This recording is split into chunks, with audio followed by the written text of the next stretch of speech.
Hey, I'm NicciRobertson, and in today's recipe, I'm going to show you how to make your own muesli at home that is going to rival anything you can buy in a store.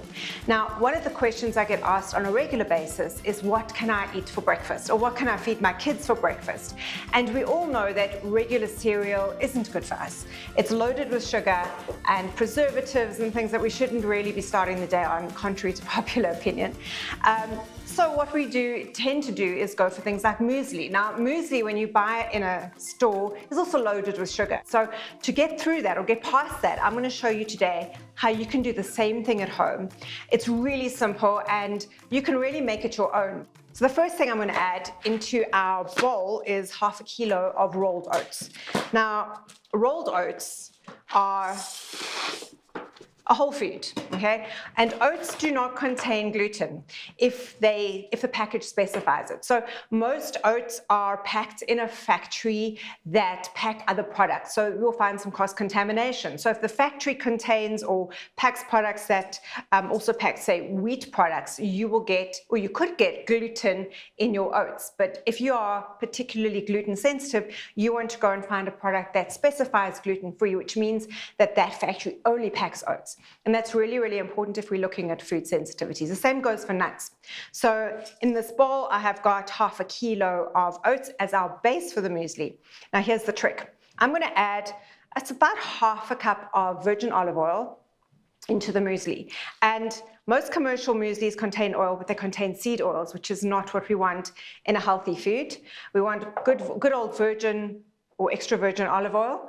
Also going to add about 1/2 cup of honey, because what's a muesli that isn't sweet? You can always add more honey if you want to when you're serving up your muesli.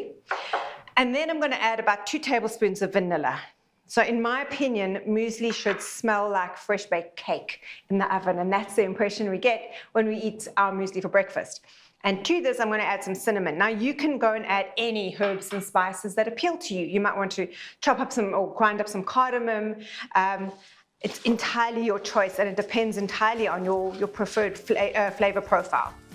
Now, what I'm doing is binding all our spices and flavors to the oats, and this is the secret to getting the flavor and consistency really, really nice.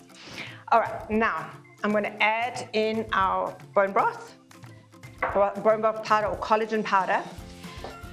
So it's going to start looking like a cake batter. And what I'm wanting here is that our spices and collagen powder start binding to the oats. And that's what's going to give us our nice crunch and texture that's going to feel more like a granola, more like a snack food than a health food. All right, now I'm going to, for my own personal recipe, I like to add dates and some apricots.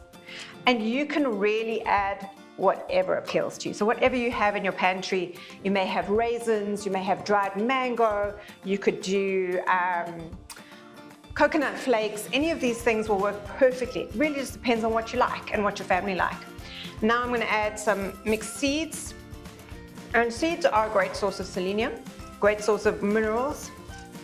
You can grind them if you want to. I don't think it's necessary. And then some nuts. Again, whatever you have available, whatever's on special, whatever you can get your hands on. Could be cashews, could be almonds, whatever appeals to you. Maybe a mix of everything. I love doing muesli because it's so creative. You can just dump anything in here and it all goes. And then lastly, I'm adding some apricot in. Apricot just gives it a little bit of tang, a little bit of a sour note. And this is going to be enough muesli, I think, for a family of 4 for at least a month. There's a whole lot going on in here. And you've got your protein, you've got your whole food carbohydrates, you've got lots of healthy fats. Okay, now I'm going to place it on a baking tray. And this is the secret to getting this recipe right. We want to get our muesli into a nice large baking tin and place it in an oven at about, I'd say between 60 and 100 degrees Celsius for 6 hours. So you're going to turn the baking tray out every hour or so, give it a little shake, turn everything around just to make sure everything is cooked evenly. So our muesli is ready. Wait for it to cool completely and dry out thoroughly before you pack it in an airtight container. And I like to serve muesli with a little bit of yogurt for breakfast. Yogurt dollop that on top. You can always add some fruit, you can add some berries. If it's not sweet enough, you can always add a little squirt of honey. And there we go. Absolutely delicious homemade muesli that your whole family will enjoy.